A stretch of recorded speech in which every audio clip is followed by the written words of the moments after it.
Amén. Gracias, hermana. Dios los bendiga. Pueden sentarse.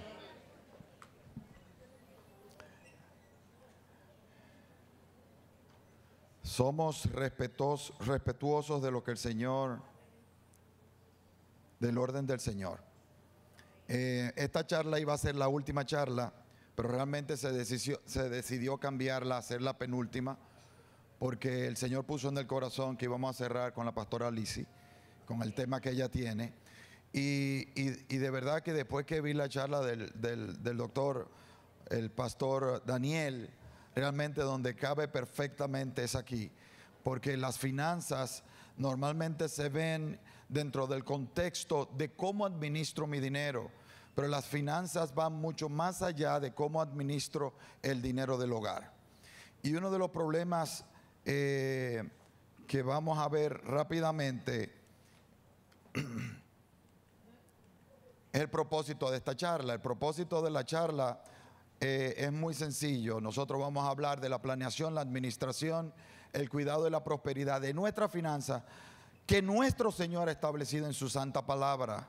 No estamos hablando de un coaching financiero que se ve mucho que está muy de moda ahora mismo de hablar del coaching financiero.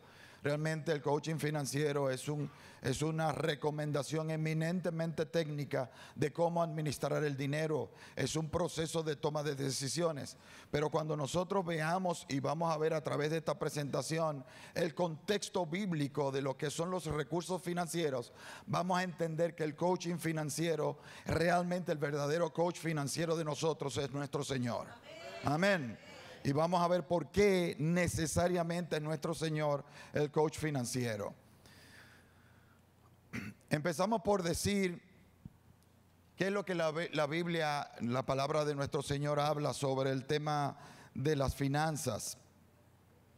Y la respuesta sintetizada del manejo de las finanzas está relacionada con el concepto de la sabiduría. Y sabemos que la sabiduría viene de Dios, ¿correcto? Por lo tanto, si el contexto de lo que estamos hablando de las finanzas es sobre la sabiduría de cómo administrar sabiamente los recursos que Dios pone en nuestras manos, pues necesariamente tenemos que hablar de que Dios tiene que obrar a través de nosotros para utilizar sabiamente el dinero y los recursos que están en nuestras manos. Por eso dice, con Dios está la sabiduría, el poder suyo es el consejo y la inteligencia, que dice Job, capítulo 12, versículo 11. Por lo tanto, tenemos que ser sabios necesariamente para administrar los recursos que están en nuestras manos. Y no podemos desvincular el concepto de las finanzas en el hogar cristiano de un concepto que lo abarca más, que se llama la mayordomía. Tenemos que hablar de mayordomía si vamos a hablar de finanzas, porque vamos a entender en unos pocos minutos el hecho de que las finanzas, lo que Dios pone en nuestras manos, no es de nosotros, sino que Él los pone en nuestras manos a los fines de que nosotros lo utilicemos adecuadamente. Y entender que la seguridad financiera que buscamos a través del tiempo, básicamente lo buscamos erróneamente donde no tenemos que buscarlo. Buscamos la seguridad financiera sobre la base de lo que nosotros podemos hacer en función de nuestro propio esfuerzo. Y no estamos buscando la seguridad financiera a través de un acompañamiento de nuestro Señor en la utilización de los recursos que Él pone en nuestras manos. Por eso hablamos de Jehová Jireh, Jehová provee. Y vamos a tener que entender que tenemos que ponernos en las manos del Dios Altísimo para poder administrar sabiamente los recursos que tenemos. Y eso implica necesariamente asumir una serie de conceptos básicos que están en la palabra de Dios. Entre esos conceptos básicos tiene que ver con la simple matemática. Tenemos que analizar lo que ingresa versus los gastos, lo que egresa de nuestro hogar. Ahora bien, lo hermoso de la matemática de Dios es diferente a la matemática de los hombres, donde menos con Dios es más. Mientras que en los hombres cuadra en cero completamente todo, con Dios las cosas no cuadran en cero. Y ustedes miran, ¿y cómo puedes decir eso? Pues muy fácilmente nosotros entregamos el 10% de lo que nosotros recibimos a nuestro Señor, que es un mandato. Un mandato en el cual está establecido en su palabra, pero es un mandato para lo que se ha estado hablando durante todo este congreso, que es obediencia. El Señor nos prueba en esto. Nos prueba en lo fiel que somos, en lo fiel que somos, en lo que Él nos manda a hacer. Y una de las cosas más delicadas que normalmente Satanás utiliza para atacarnos a nosotros, ese agujón, son los recursos financieros. Y realmente las finanzas hay que caminar en fe. Porque usted, cuando entra a su esquema y sabe que tiene una serie de ingresos, el primer egreso que tiene es una inversión. Usted me dirá, ¿cómo una inversión? Sí, se llama el diezmo.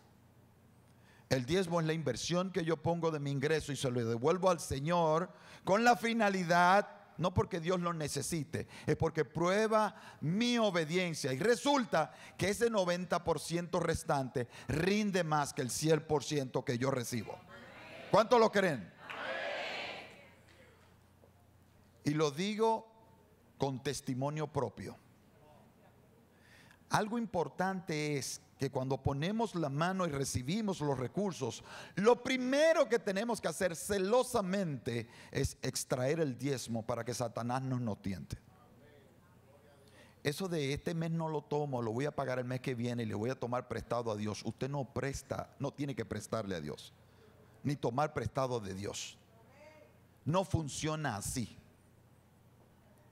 No funciona así. Eso es una malicia del enemigo.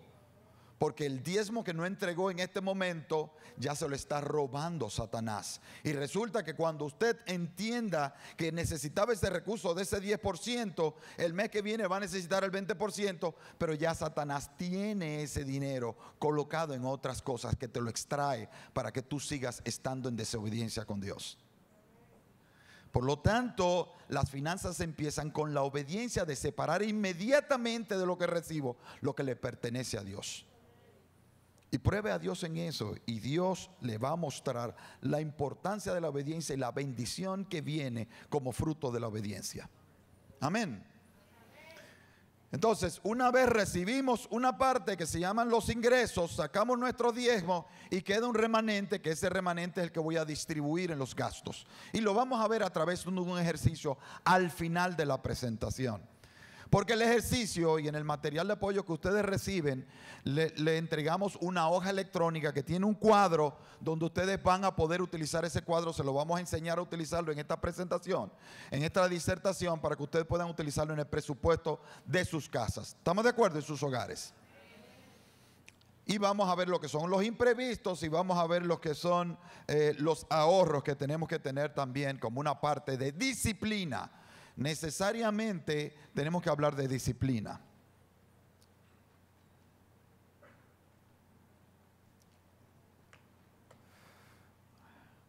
Una de las cosas importantes con el manejo financiero es que tenemos que cuidar nuestro corazón. Tenemos que cuidar nuestro corazón de algo que lo corroe, que se llama la vanidad, el alarde. Yo tengo cosas y quiero mostrarlo a los demás. Eso no es de Dios. Dios le agrada la humildad, no la vanidad. Y cuando empieza a mostrar la humildad está en todo lo que hacemos y la finanza no es una excepción.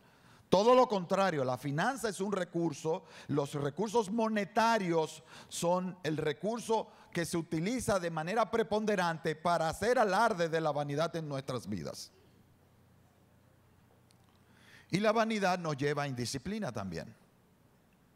Por lo tanto, tenemos que caminar tomando en cuenta que uno de los principios fundamentales es que nosotros cuidemos nuestro corazón de aquello que realmente destruye lo que Dios pone en nosotros y la obligación de mantenernos en la perfecta voluntad de Dios a través de la mayordomía.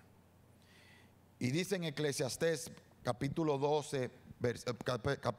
versículo 11, dice: miré yo luego y todo era vanidad y aflicción de espíritu y sin provecho. O sea que la vanidad lo único que va a terminar es afligiendo nuestro espíritu y no nos va a dar provecho. empieza y nos corroe lo que decía el pastor Hernández ahorita, que se llama la envidia también. Yo hago alarde para enseñarle al otro lo que yo tengo y que yo puedo más, y empieza el orgullo y la envidia y a corroer. Mi padre, no creyente, me decía con una sabiduría que de alguna manera Dios se lo puso en su corazón. En un momento determinado me decía a mi hermano, sobre todo, que yo soy el menor de los hermanos, le decía a mi hermano: hijo, no hagas alarde de lo que tienes, porque cuando haces alarde de lo que tienes, lo único que tú desatas es sentimientos negativos de aquel prójimo que tú tienes alrededor. Porque tú lo que estás a través de los alardes dándole una galleta sin mano a otros, diciendo yo puedo y tú no puedes hacer lo que yo hago. Y se convierte en una carrera que se convierte en una carrera fatal. Porque a través de esos sentimientos, de esas emociones negativas, puede desencadenar en tragedia. Por eso Dios, vuelvo y repito, está tan orientado y le satisface y le agrada la manifestación de la humildad del corazón. Y el manejo del dinero, de los recursos financieros, es la principal herramienta donde usted va a tener que ejercer la humildad. Amén, hermanos. Porque vamos a entender en función de los principios bíblicos que lo que usted tiene en el dinero que usted recibe no es suyo, le pertenece a Dios. Amén. Cuando nosotros entendemos eso, ¿sabe qué pasa en nuestras vidas? Nos liberamos. Nos liberamos de un afán y de algo que puede convertirse en una adicción y que se puede convertir en una ambición patológica que nos encadena. Y todos estos principios, a más aún, tenemos que enseñárselos luego a nuestros hijos para que no se convierta en una maldición generacional. Porque nuestros hijos van a hacer lo que están viendo en nosotros y se perpetúa de generación en generación. Amén, hermanos.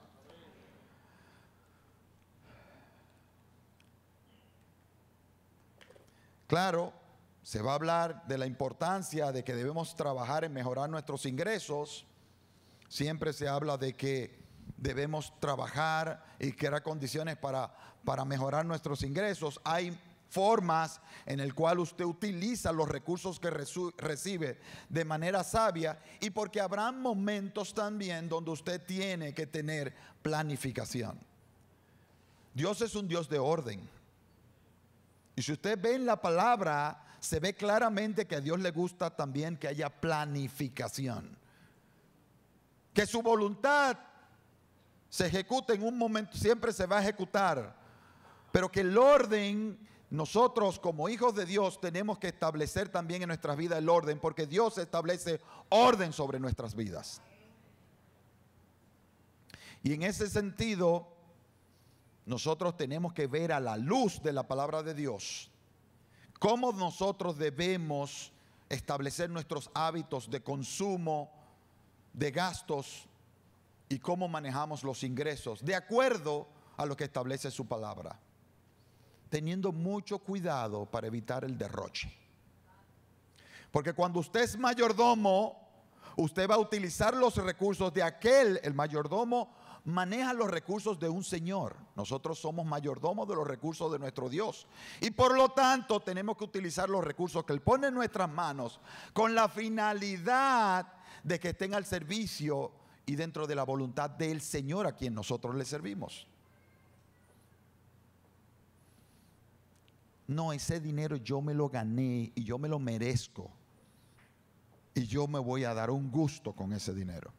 Esa es la expresión típica. Primer error: los recursos no es para satisfacer deseos y placeres pura y simplemente.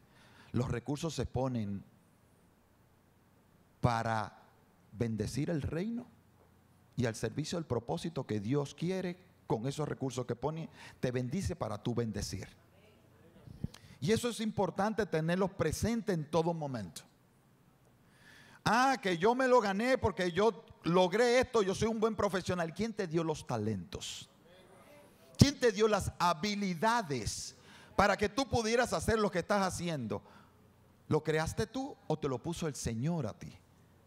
¿O te creó con esas habilidades? Entonces nada de lo que tenemos es nuestro. Ese es el gran error cuando nos perdemos y creemos que porque somos profesionales, porque hemos hecho maestría, porque hemos hecho doctorado, hemos incrementado nuestros ingresos por nuestra gran preparación y por lo tanto me lo merezco. Y siempre me ministra la parábola de los talentos. Si Dios ha puesto esa capacidad en mí, mi obligación es utilizarla al máximo, porque eso significa utilizar el talento como Dios me lo entregó.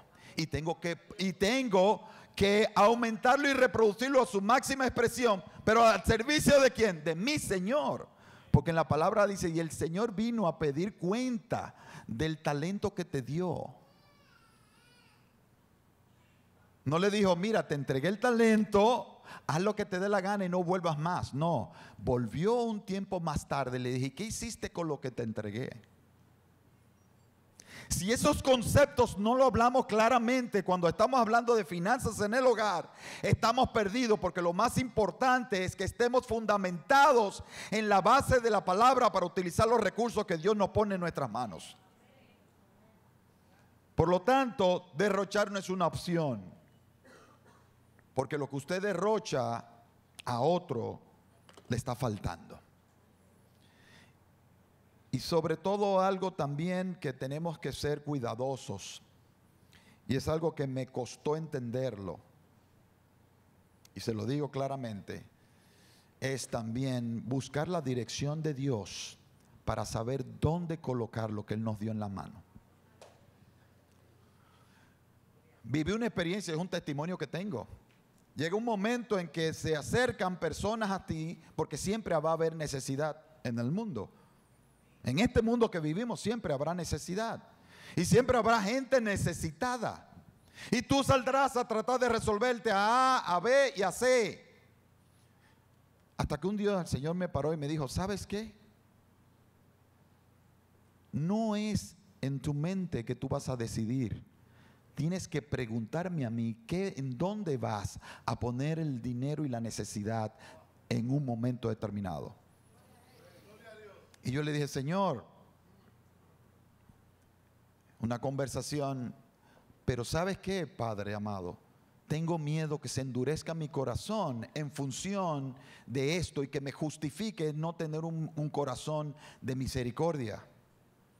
Y Él me dijo, si tú estás en comunión conmigo, yo te diré dónde colocaré eso. ¿Sabes por qué? Pero no termina ahí. Lo más revelador es lo que viene después. Me dice, porque a veces se han acercado hermanos, personas cercanas a ti en una necesidad. Tú has puesto recursos en sus manos y has interrumpido el proceso que yo llevaba con él. ¿Y qué pasa? Que no mira al cielo, sino que te mira a ti. Y ese no es el propósito. Y hasta que yo no termine el proceso, no puedes intervenir. Por lo tanto, siempre, aunque tu corazón te llame, busca dirección de mí. Fue un proceso poderoso, hermano. Porque cuando usted no hace lo correcto, ¿sabe lo que pasa? Y eso un día me lo dijo nuestros pastores. Nos lo dijeron y después lo entendí con esta intervención del Señor. Que después tú puedes perder al hermano, al amigo, no vuelve a la iglesia y el dinero ni hablar, ese no lo ibas a ver nunca. Pero perdiste y fuiste una piedra de tropiezo para que esa persona no volviera más, porque no te quiere dar la cara. Y ahí empecé a entender lo importante que es estar bajo la autoridad y el orden de Dios. Amén, hermanos. Y si no hablamos de esto, ¿de qué nos sirve tener una buena finanza si no lo vamos a utilizar para lo que Dios quiere con ella? Tan sencillo como eso. Entonces, 3 grandes principios respecto al dinero y los bienes. Primero, Primero, si me permite ir al primero, porque me veo que me fui. Dios es el dueño de todo. ¿Estamos claros?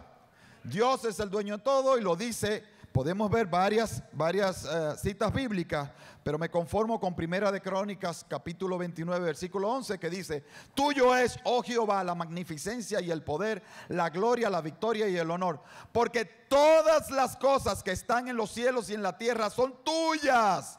Tuyo, Jehová, es el reino y tú eres excelso sobre todos. Pero aún en Ageo, capítulo 2, versículo 8, dice: mía es la plata y mío es el oro, dice Jehová de los ejércitos. Entonces, ¿está claro? Está claro que los recursos son de Él, pero no terminamos en que los recursos son de Él. El segundo, que es tan importante como el primero, es que Él es el dueño, pero Él es el que nos entrega. Quiere decir, el que todas las cosas provienen de Él. La riqueza y la gloria provienen de ti, dice Primera de Crónicas 29, 12.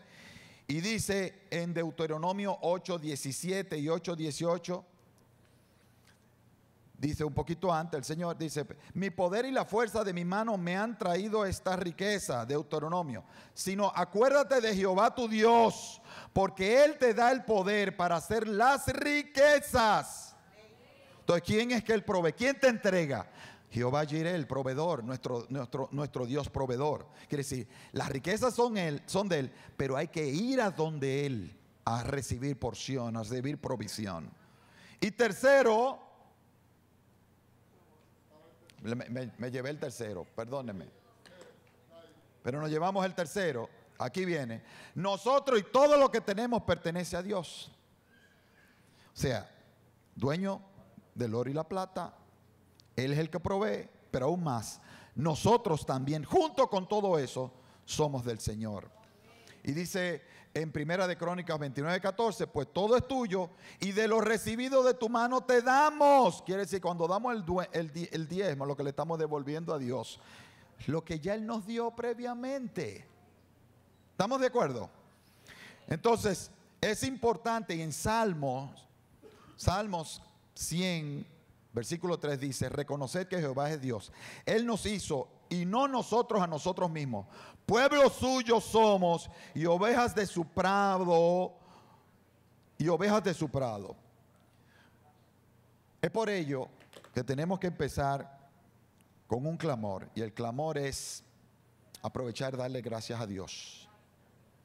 Sencillamente darle gracias a Dios por lo que tenemos. Siempre habrá alguien que puede tener más que nosotros, siempre habrá alguien que tiene menos que nosotros. Lo importante es estar conforme con lo que Dios nos provee. Y la provisión es hermosa porque Dios nos va a entregar y nos va a probar en lo que nos entrega. Nuestra falta de fidelidad nos puede llevar a un desierto financiero. Y el Señor lo que más quiere preservar de nosotros es que nuestro corazón. Entonces vamos a ver algunos mandamientos de Dios con relación al dinero. Primero, no incurras en deudas. No incurras en deudas. Y lo dice su palabra. ¿Qué dice Proverbios? Romanos 13:8 dice: no debáis a nadie nada, sino el amaros unos a otros. Lo único que tú puedes deber es amor, pero después nada. Y dice también en Proverbios 22:7, dice: el que toma prestado es siervo del que presta. Quiere decir que somos encadenados a través de una deuda. No somos libres cuando estamos endeudados. Por eso uno tiene que planificar sus ingresos y sus egresos y buscar dirección de Dios. Porque podemos hacer muchas cosas en planificación, pero siempre van a haber imponderables, señores. Por eso, cuando usted hace un presupuesto, le pone una partida que se llama imprevistos. No te esfuerces por ser rico. Esto es fundamental. Dice: porque raíz de todos los males es el amor al dinero, el cual codiciando algunos se extraviaron de la fe y fueron traspasados de muchos dolores. Primera de Timoteo 6:10. Hermanos, esto es un desafío de este siglo. Perseguimos el dinero. Identificamos el dinero con éxito. ¡Wow! ¡Qué error! El éxito no es igual al dinero. Hermanos, el éxito de un cristiano es la obediencia. Y pare de contar. Y pare de contar. Lo demás son añadiduras. No vivamos por las añadiduras. Porque las añadiduras van a llegar solas, porque Dios las va a poner en nosotros en la medida en que seamos fieles a Él.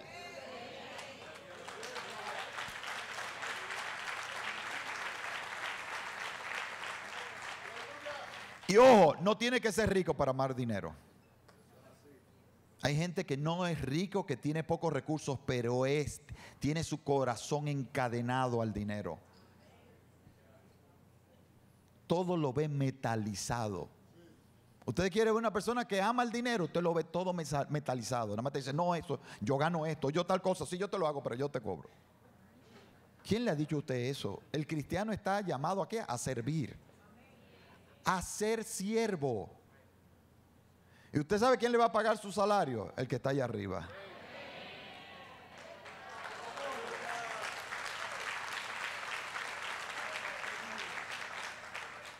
Y seguimos con los principios, ¿de acuerdo?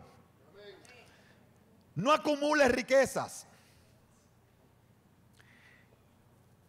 Los recursos financieros son necesarios para nuestra vida en este mundo, ¿correcto? No vamos a decir que no son necesarios. Son necesarios para satisfacer las necesidades normales de un ser humano, ¿correcto?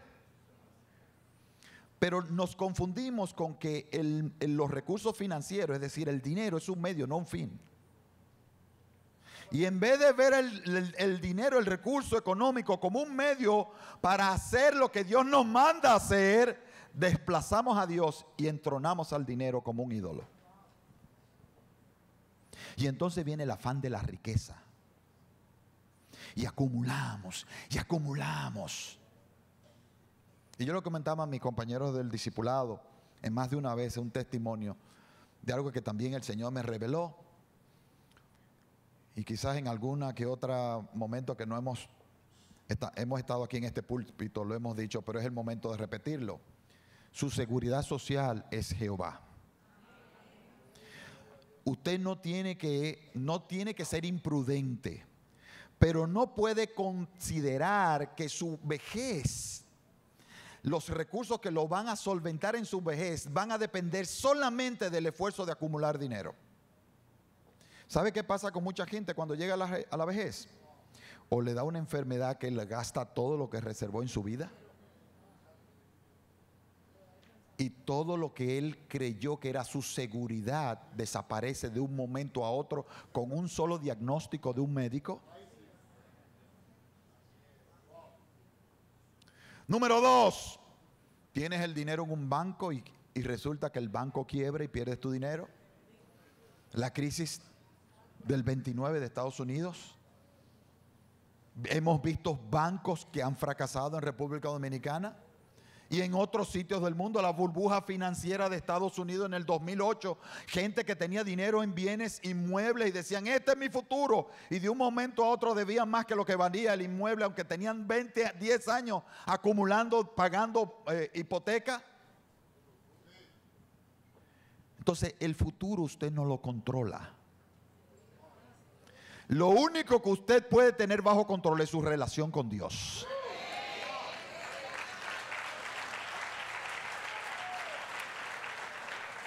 Y esa relación con Dios le va a permitir tener un futuro sano. Si confío en Jehová, ¿en qué más tengo que confiar? En más nada. Y lo dice su palabra en Mateo 6, del 19 al 21, dice, no hagáis tesoro en la tierra, donde la polilla y el orín corrompen, y donde ladrones minan y hurtan, sino haceos tesoros en el cielo, porque donde esté vuestro tesoro, allá estará también vuestro corazón. Gloria a Dios. Si no fundamentamos cualquier plan financiero sobre estos principios, no va a funcionar. Finalmente, no hagas del dinero tu Dios. Y lo dice en 1 de Timoteo capítulo 6 del 9 al 11, dice: porque los que quieren enriquecerse caen en tentación y lazo, y en muchas codicias necias y dañosas que hunden a los hombres en perdición y muerte. Porque el amor al dinero es la raíz de todos los males, que lo dijimos ahorita, el cual codiciando algunos se extravían de la fe. Ay, hermano, tremenda piedra de tropiezo. En la única piedra que nosotros tenemos que estar en la de Cristo.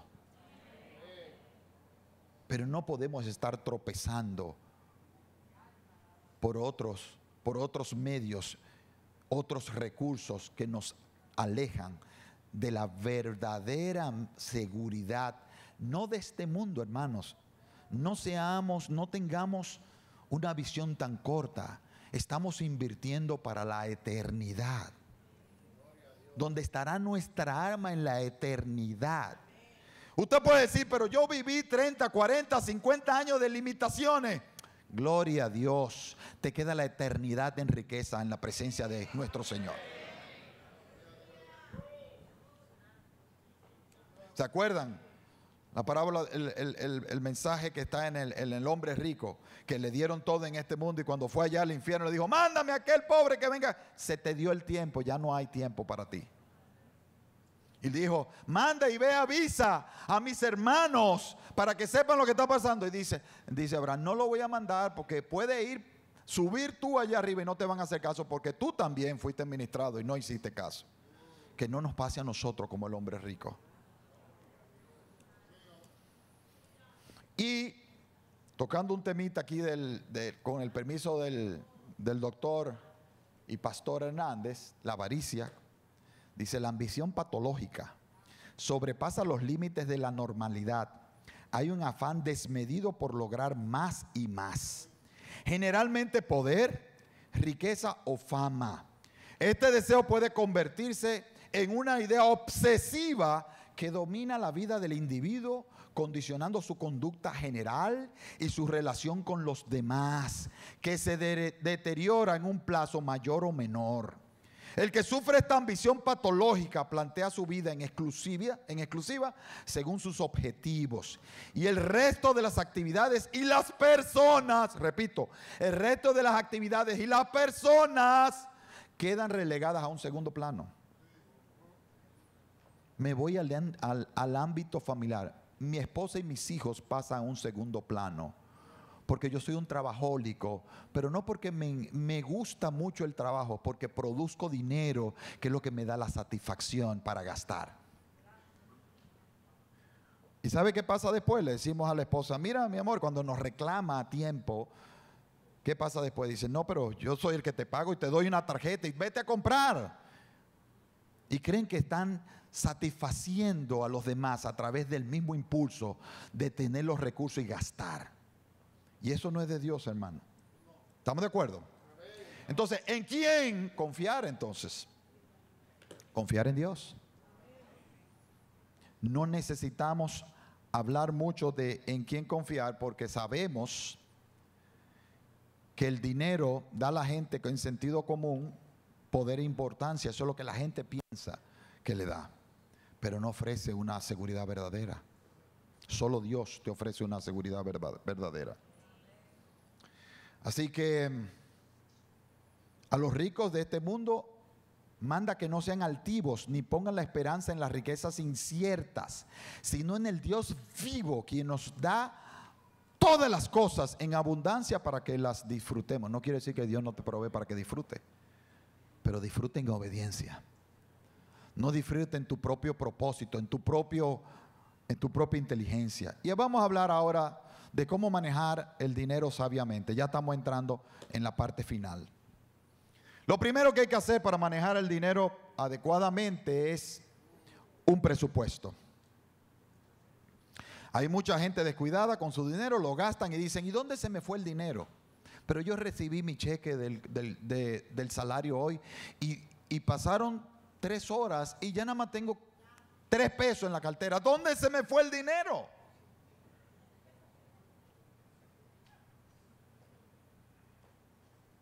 Porque no hay planificación. Y esa planificación nos va a permitir poner un filtro en los gastos. Y lo vamos a ver. Número 2. Aparta el dinero, aparta un dinero. Vamos a hacer el presupuesto, ¿verdad que sí? Número 2. Aparta un dinero para emergencias imprevistos. En toda familia siempre van a haber imprevistos. Hay una disciplina que tú debes tener. Lo que dicen, lo que decimos, ¿qué es lo que decimos aquí? El clavito, ¿sí o no? El clavito es el recurso que tú pones a un lado, que no lo tocas y dices, en el momento que hay un imprevisto, yo saco el clavito. ¿Estamos de acuerdo? Muy bien. Entonces, el segundo es necesariamente trabajar con apartar un dinero para el imprevisto. Es parte de tu planificación. Tercero, este es importante. Evita sobrepasarte en las compras a crédito. Ustedes saben que yo aprendí, señores. Es increíble. El mundo, inclusive la normativa financiera que se está utilizando cada vez más en todo el mundo, ¿cuál es? El dinero plástico, el dinero electrónico, está desapareciendo el efectivo. Ustedes saben que hay toda, ¿verdad? No, y eso es profético. Ustedes saben que hay todo esto en ese sentido. Pero miren qué interesante esto. Ustedes todo lo que tienen tarjeta de crédito o cualquier otro medio electrónico de pago, cuando usted gasta a través de una tarjeta de crédito y usted gasta, voy a decir un número, 10,000 pesos, ve un numerito de 10,000 y no lo ve importante.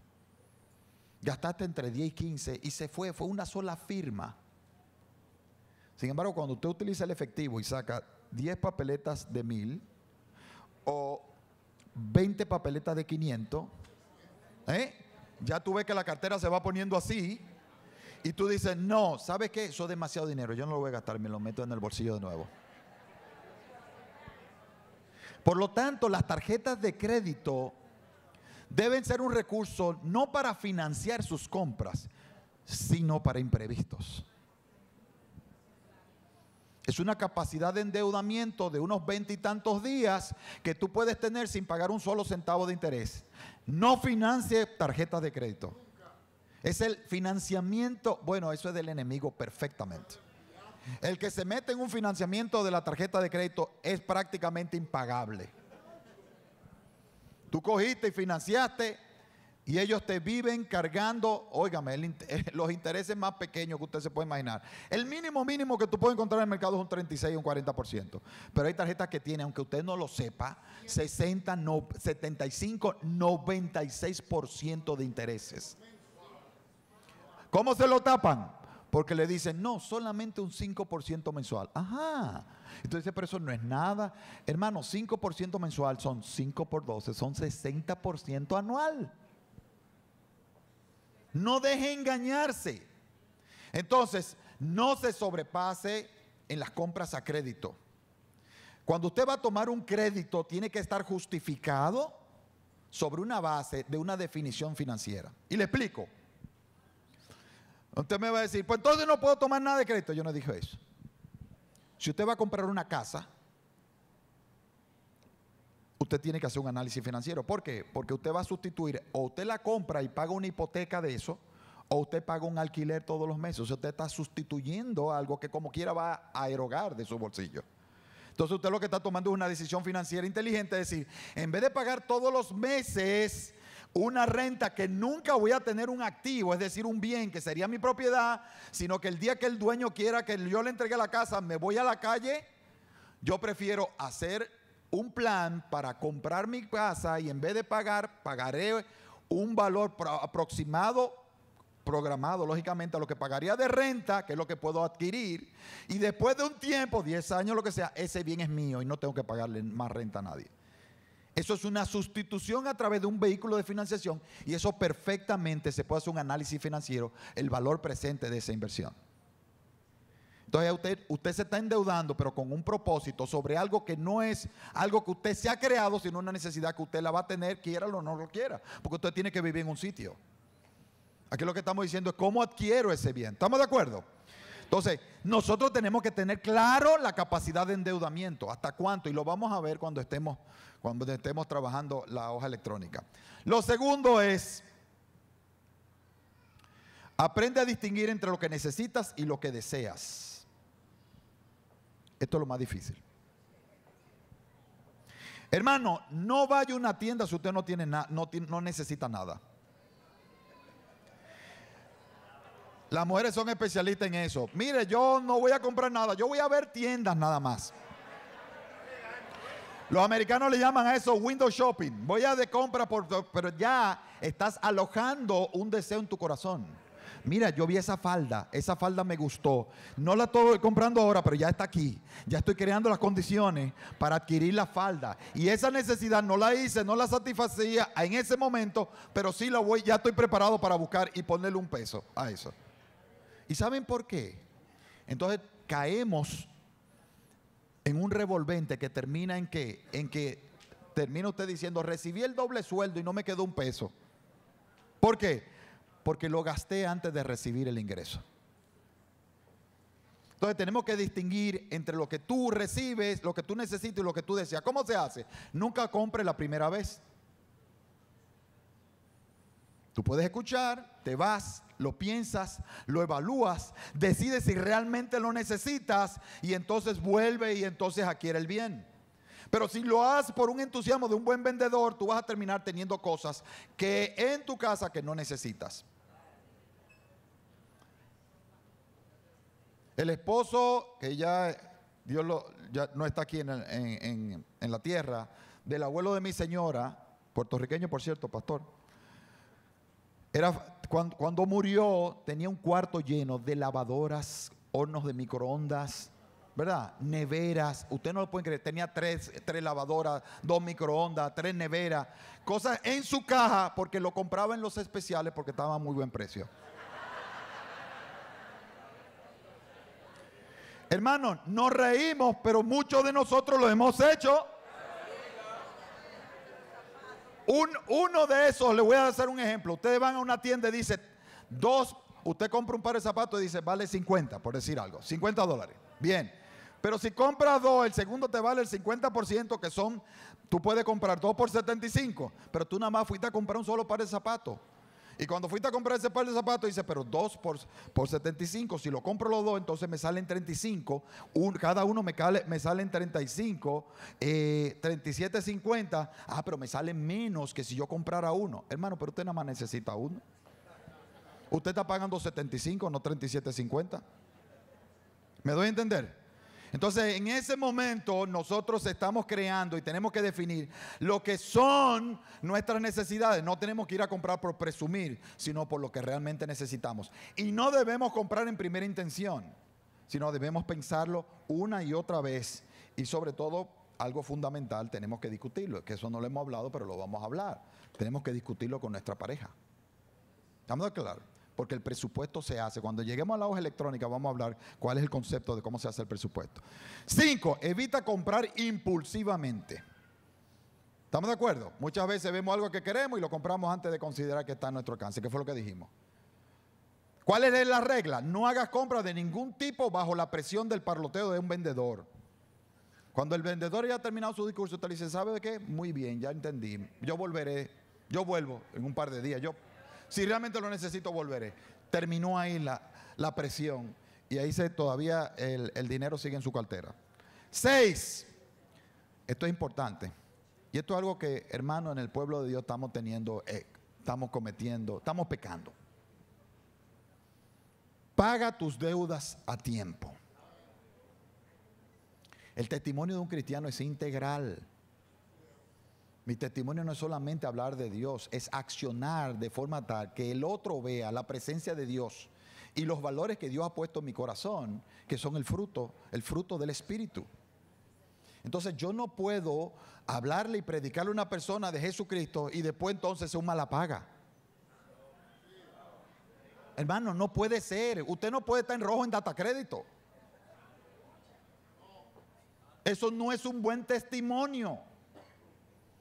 Me metí en un lío. Bueno, pues entonces vamos a organizarlo para terminar eso. Porque yo no estoy diciendo, bueno, yo no llegué así, yo estoy metido en un problema. Bueno, pero este es el momento de tomar una decisión. Trazar la línea de pizarro y vamos a arreglar este proceso. Y le vamos a explicar cómo se puede hacer rápidamente. ¿Está bien? Muy bien. Vive de lo que Dios te provee. Wow. Vive de lo que Dios provee. 100%. Confía en Él. Confía en Él. Sé tener escasez y sé tener abundancia. En todo y por todo estoy enseñado, así para hartura como para hambre, para tener abundancia como para padecer necesidad. Filipenses 4, 11, 12. Wow, Pablo. Wow, cuando nosotros lo integramos eso en nuestra vida, quiere decir, no me afano, yo vivo cada momento en su intensidad, en lo que el Señor quiere enseñarme a través de este proceso. Más que bueno, hermano, infinitamente bueno. El problema, ¿estamos preparados para ello? Si está endeudado, hermano, separe recursos para pagar. Haga un plan para reducir sus deudas. Y ore para buscar ministración del Señor. Porque lo primero que tenemos que trabajar es nuestra mente y nuestro corazón. Y eso se logra a través de una administración. A veces compramos para estar satisfechos sin necesidad de lo que compramos y luego nos estresa saber cómo vamos a pagar. ¿Saben cómo se llama eso? Consumismo irracional. Estamos en el juego del consumismo. ¿Cómo es posible que yo adquiera cosas sin necesitarlas para que 2 semanas más tarde yo esté estresado? ¿Dónde voy a buscar el dinero para pagar el pantalón que no necesitaba y que me lo compré? Porque tengo 7 colgados ahí y entonces quería el 8º, porque tenía una raya en el lado que me parecía muy interesante. Lo que usted no sabía era que fue que se dañó y lo pusieron como si fuera una moda cuando lo estaban produciendo. Amén. Entonces no caigamos en eso. Tenemos que entender que hay que obrar. Las deudas son cadenas, hermano. Hay que liberarse. Tenemos que ser liberados. Las deudas son ataduras. Porque un cristiano tiene que manejar sus finanzas de forma tal que honre al Señor. Ok. Necesitamos la libertad financiera. Tú debes tener el propósito firme de verte libre de deudas. Esa es la voluntad de Dios para ti. Y todo lo que es la voluntad de Dios para ti es bueno. Y Él quiere que se haga realidad en tu vida. Pero tiene que empezar con tu decisión y con tu disciplina. Amén, hermanos. Muy bien. Ya estamos entrando en lo grueso. Vas a hacer una lista de las cuentas pendientes y tus deudas. Cuando tú vas a resolver el problema de la deuda que tienes, tomas un cuaderno y empiezas a poner una lista de cada una de las deudas. ¿A quién le debes? La fecha, cuánto debes, qué fecha tienes que pagar. Analiza tu presupuesto para saber qué disponibilidad de recursos tiene, que es el paso número 2. ¿Ok? Porque el dinero que tú debes, el dinero que tú tienes que está endeudado ya no es tuyo, le pertenece a tus acreedores. Por eso es que tú te esclavizas con las deudas. Por eso es que dice, ya es el deudor, el acreedor es el señor tuyo. Porque eso que tú tienes, que se llama deuda, es de él y por lo tanto tú tienes que resolverle. Amén. Entonces, después que tú analizas tu presupuesto, viene el número 3, que es decidir qué vas a pagar en función de lo que sea tu disponibilidad, decide qué le vas a pagar a cada uno de los proveedores. Haciendo un plan. Mira, tengo disponible en el mes 20,000 pesos, tengo 300,000 pesos en deuda, pero puedo pagar 20,000 pesos. Vamos a ver cómo yo distribuyo esos 20,000 pesos entre los acreedores. Es lo que puedo pagar, porque no puedo pagar más de lo que puedo pagar. Si no lo tengo, no lo voy a poder pagar. Y después que hago eso y lo distribuyo, llevando eso adecuadamente, busco el pago máximo que puedo hacer cada uno de ellos para salir de la deuda, no entretenerse con la deuda, porque las deudas cuestan. ¿Qué va a pasar? Hago nada más y nada menos que un nuevo plan de pagos que lo voy a discutir con cada uno de mis proveedores. Es honesto sentarse. Mire, yo tengo un problema de deuda no tengo los recursos para pagarte lo que puedo, pero yo tengo la firme intención de pagarte hasta tu último centavo. Necesito que nos sentemos a buscarle la forma para poder. Puedo pagarte este monto, no me puedo comprometer más y necesito que acordemos este pago. No hagamos como el que dice la anécdota. Un señor debía 200,000 pesos a un acreedor y se le vencía en el día de mañana y estaba en la noche que no podía dormir, en las 3 de la mañana moviéndose en la cama, dando vueltas y vueltas y vueltas, y le dice a la esposa: ¿qué te pasa? ¿Qué te pasa, Pedro? No, Pedro. Juan, ¿qué te pasa, Juan? Cualquier parecido pudiera ser, ¿eh?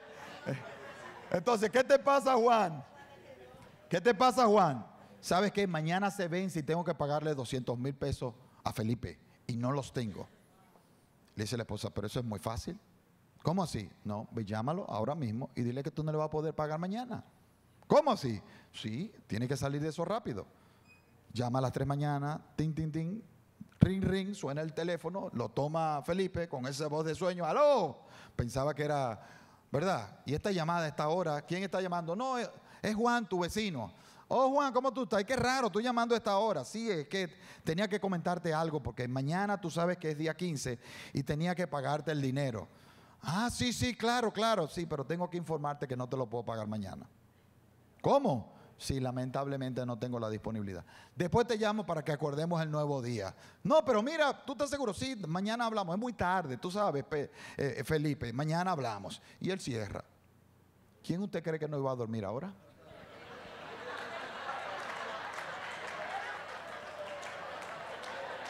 A partir de ese momento Juan durmió todo su resto de su noche. De hecho, se levantó tarde al otro día y Felipe no durmió más.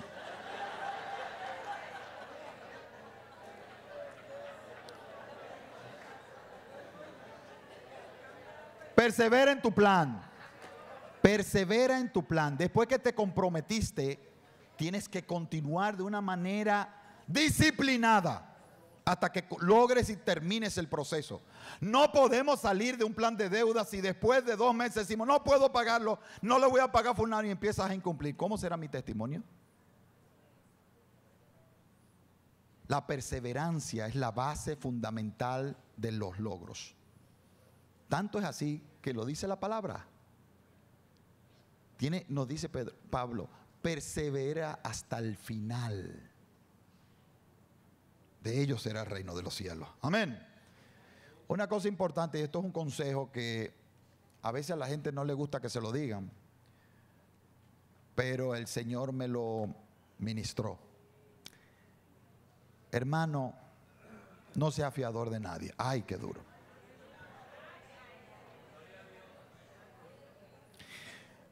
Sé que mucha gente se le acerca, bueno, no voy a mencionar, pero muchas veces se nos han acercado, ¿verdad que sí? A todo el mundo. Hermano, mire, usted sabe que estoy alquilando una casa, pero usted sabe que necesito un fiador, fírmeme aquí, usted sabe que no hay problema. Y entonces viene y firma. Hermano, tan pronto usted firmó ahí, se acaba de encadenar a la misma deuda de aquel proveedor. Y usted, sin tener ningún tipo de interacción con esa deuda, usted está encadenado.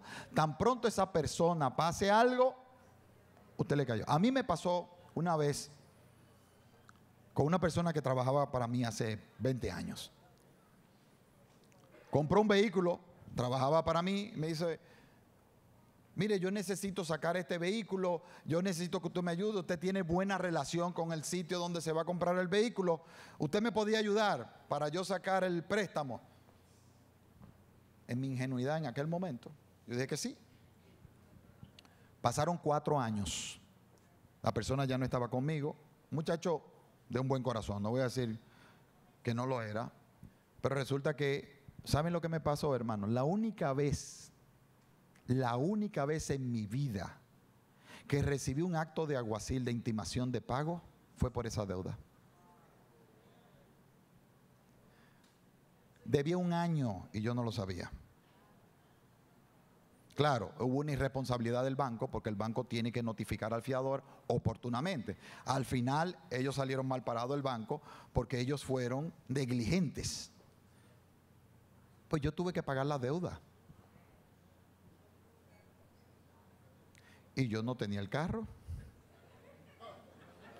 Nunca me monté en el carro. No, ni lo olí como era. Es más, no sabía el color que era el carro. Y lo pagué todo. Entonces no puede ser. Y eso es bíblico. Tan bíblico es que dice Proverbios: no estés entre los que estrechan la mano, entre los que dan fianza por deudas. Esa es palabra del Señor. ¿Se le van a poner bravitos? Sí. Pero yo pienso que nosotros, obedientes, si tu hermano se pone bravito, va a tener que pedir perdón, porque tú le estás haciendo bajo la cobertura de la obediencia a nuestro Señor.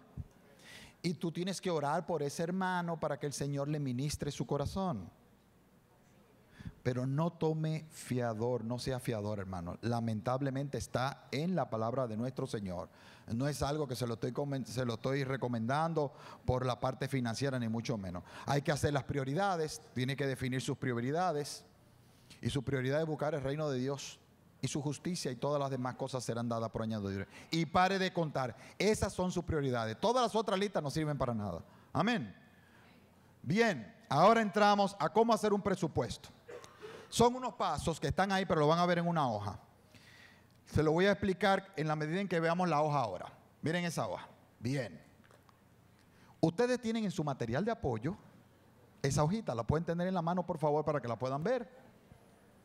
Y los pasos también están ahí en el material de apoyo, porque sabía que iba a haber problemas para que lo pudieran ver. Gloria a Dios. Los que no la tienen, tenemos ahí material ahí abajo, mamá. Sí. Dame 5 minutos, que esto es rápido. Bien, lo que quiero es que vean la categoría que voy a ver allá arriba, ¿ok? ¿Qué es importante aquí de las categorías? 1. Aquí está la parte de ingresos. Miren, esa columna se llama ingresos. Esta columna se llama gastos. ¿Lo ven? Y aquí abajo, aquí arriba dice, esta columna se llama presupuesto 1. La segunda columna se llama ingresos reales. Después dice presupuesto 2, ingresos reales. Y lo mismo pasa en los gastos. Presupuesto 1 con gastos reales, presupuesto 2 con gastos reales. ¿Se ve? Ok. Entonces, aquí estas categorías son típicas. Los gastos usted puede insertar todo lo que quiera adicional, pero más o menos las categorías están ahí, las de un hogar, típica. ¿Qué usted pone aquí? Los ingresos, usted va a poner en su presupuesto cuánto ganamos, los salarios que están involucrados en la familia. Si solamente uno provee salario o ingreso, lo pone 1. Si el esposo y la esposa tienen ingresos, pone 2. Y si hay hijos que aportan, pues usted pone tantos salarios como estén ingresando en el hogar. ¿Estamos de acuerdo? Adicionalmente a eso, si usted recibe alguna ayuda familiar, porque mira, mi papá me da una subvención, o fulano de tal me da, o yo tengo un familiar que vive en Estados Unidos y me manda dólares, usted lo pone aquí también. ¿Estamos de acuerdo? Sí, entonces después viene rentas, ahí viene. Renta quiere decir, si usted tiene propiedad inmobiliaria y recibe recursos de eso, pues lo pone ahí porque son ingresos. ¿Estamos de acuerdo? Si usted está pensionado, recibe pensión, o alguien de la casa recibe pensión, también lo pone como un ingreso, ¿o no? Ok. Otros intereses de inversiones, si usted tiene certificado de depósito, si tiene valores en inversiones, etcétera, etcétera, ¿qué hace? Pone otros ingresos. Y después pone los ingresos extraordinarios. Si usted tiene salario, usted sabe que es el salario de Navidad, ¿o no? Y adicionalmente al salario de Navidad, que también tiene la bonificación. Y cualquier otro ingreso o bonificación extraordinaria, usted la pone ahí. Normalmente esos ingresos se dan anualizados, los extraordinarios. ¿Usted qué hace para llevarnos? Porque esto se hace mensual. Usted lo divide entre 12. ¿Estamos de acuerdo? Por eso es que usted está viendo aquí que si el salario son 50,000 y 30,000, se suman los 80, se divide entre 12 y el salario de Navidad va a ser 6,666. 6,666,67. Y la bonificación hicimos lo mismo, asumiendo que había alguna bonificación, y entonces calculamos ese monto. ¿Estamos de acuerdo? Ahí tiene todos los ingresos. Miren cómo pasa aquí abajo. Dice una fila que dice balance inicial efectivo. Ahí usted va a poner en el presupuesto de la columna 1 cuál es su balance en el banco. ¿Qué dice el balance de banco consolidado? Si tiene 3 bancos, la suma de los 3. ¿Estamos de acuerdo? Y después pone total de ingreso del mes. Del mes va a ser la suma de qué? De todo esto que está aquí, sin tomar el balance del banco. O sea que la suma de esto que está aquí me sumó en el presupuesto unos 113,833. ¿Eso está claro? Ese es el total de ingreso del mes. Pero ¿qué es lo primero que yo le resto? No más preguntas, magistrado. La defensa descansa. Lo primero que saco fielmente es el diezmo. Lo puse ahí a propósito, porque aquí normalmente tú sumas, pero nosotros lo pusimos ahí a propósito para que no se pierda de que después mi ingreso yo voy a distribuirlo con los gastos y voy a tener el diezmo como si fuera un gasto más. No, es una reducción de mi monto antes de llegar a mí, de yo disponer de ese monto. ¿Estamos de acuerdo? ¿Se entendió esa parte? Entonces cuando yo le resto a los 111,833, le resto el diezmo de los 11,000, me queda una disponibilidad neta del mes, una disponibilidad del mes, de 102,000, que es lo que voy a poder distribuir entre estos gastos que están aquí. ¿Eso está claro? Vamos a ver la categoría rápidamente de gastos. Usted va poniendo, normalmente pone o gasto de hipoteca o de alquiler, ¿sí o no? Porque tiene vivienda. El segundo gasto obligado, ¿cuál es? Alimentación. Que está también por acá abajo. Yo lo segregué. El segundo es si hay préstamos. Se pone el monto del préstamo, lo que es su obligación mensual de préstamo. La parte de colegios y estudios o educación. ¿Estamos de acuerdo? La parte de energía eléctrica, que eso es importante aquí, ¿o no? Esa casi puede ir después antes de la comida, entre la vivienda y la comida por allá. Después viene el agua, la basura, el teléfono celular. Si tiene televisión por cable y también el internet, lo pone ahí. ¿Estamos de acuerdo? Te pone las tarjetas. Si hay pago de tarjeta, espero que no lo haya. Pero si hay pago de tarjeta porque usted la utilizó no para financiar, sino para aventajarse esos 24, 21 días entre el momento que hizo la ejecución del gasto hasta que recibía el cheque sin pasar por financiamiento, lo pone aquí. Los impuestos, si hubiera un ejemplo de impuesto, puede ser que usted tenga una vivienda y esa vivienda paga el IPI. Entonces eso tiene que pagar un impuesto al año, ¿sí o no? Lo divide entre 12 y me mete el valor aquí mensual, porque usted lo que hace lo segrega. Gastos corrientes. La alimentación, el transporte, ya sea la cuota del vehículo, la gasolina, ¿estamos de acuerdo? O los pasajes si no tiene vehículo. Los seguros, el seguro del vehículo te lo dan anualizado, tú lo divides entre 2 y lo pones ahí mensual. La parte que tú vas a separar ¿para qué? Para vestidos, es decir, para vestimenta, ¿sí? Al salón. No, ese está en otro, míralo ahí. Míralo ahí donde dice otros gastos, ¿lo viste? No en los gastos corrientes, porque son opcionales. Bueno, seguimos. Gastos ocasionales, ¿lo ven ahí? Ocasionales, aunque realmente para las mujeres se convierte en corriente. Porque van todas las semanas al salón. Oye, mira. No tenemos problemas si hay recursos. ¿Estamos de acuerdo? Si no hay recursos, hay que aprender a lavarse la cabeza en la casa, secárselo, teñírselo en la casa, si no hay recursos. Miren los hombres allá, miren.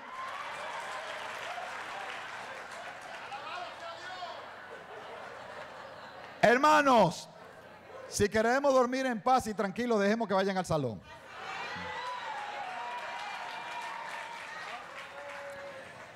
Entonces, gastos de ocio. ¿Qué es gasto de ocio? Gasto de ocio es lo que tú utilizas para entretenimiento de la familia. Por ejemplo, si van al cine una vez al mes o van a ir a un restaurante, ustedes tienen que tener un presupuesto. No es que me fui al restaurante y no sé cuánto voy a gastar. No, yo sé que en el restaurante tengo un presupuesto de tanto y tengo que ir a un sitio que yo pueda gastar eso. Voy a ir al cine, el consumo de la familia somos 4, son 4 taquillas, cada uno va a tener un popcorn mediano, grande, pequeño, un refresco de tal tipo, porque usted tiene que ponerse en orden. Y déjeme decirle, en la medida en que usted establezca esa orden con su hijo, lo va a beneficiar. Porque si usted le da a su hijo todo lo que él pide, no va a tener disciplina para poder aplicársela así en el futuro. Amén.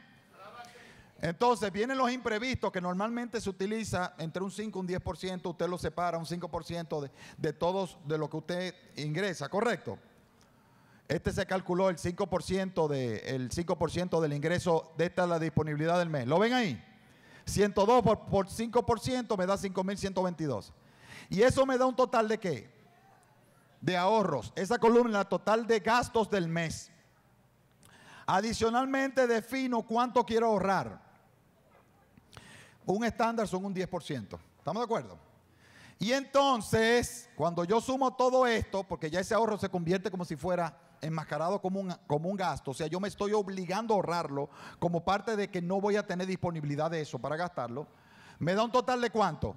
77.967 y me lo llevo y tengo la disponibilidad del mes menos los 77.000, me da un total de ¿cuánto? De 24.000 pesos, lo que me queda excedente.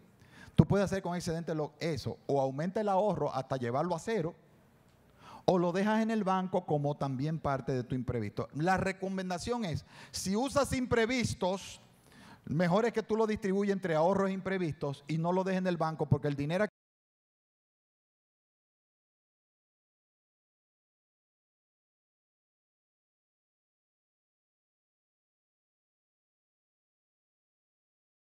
ahora. ¿Estamos de acuerdo? Sin embargo, si tú lo metiste en un certificado de depósito y sabes que tiene una penalidad para sacarlo, dice, no, yo no lo voy a tocar a menos que sea extremadamente necesario. Y ahí permanece y está ganando intereses. ¿Estamos de acuerdo?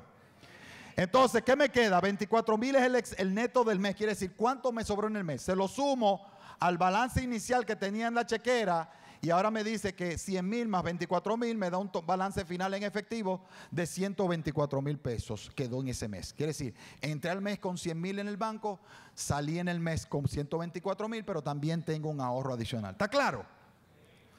Te dirán, bueno, y entonces, pero eso yo lo hice la primera vez muy bien, pero ¿y qué pasa cuando yo lo ejecute? Bueno, esto usted lo hace presupuesto y después ve al final del mes, ve cómo se aplica esto y ve la realidad entre lo que yo dije que eran los ingresos y los egresos. Por eso vienen ingresos reales. Yo voy al final del primer mes, voy a tomar todos los gastos, voy a tener un control y lo voy a registrar aquí como está. ¿Estamos claros? Entonces ahora tengo el presupuestado y el final puede ser diferente, normalmente va a ser diferente. Y resulta que en vez de yo haber gastado en préstamos 3.500 personales, gasté 4.000, en vez de gastar en colegio y estudio porque tuve que comprarle unas carpetas a los hijos, etcétera, etcétera, gasté 7.500. Fíjense que al final, en vez de haber tenido un total de egresos de 77.000, egresaron 85.000. Ajusto aquí de nuevo, ¿y qué va a pasar? Que mi balance se reduce y esto es más real. Entonces, yo puedo tener, fíjense que aquí hay otro, y entonces yo puedo tomar este valor como presupuesto del mes 2 y hacerlo real y hacerlo iterativamente hasta que se converja en algo bastante parecido a los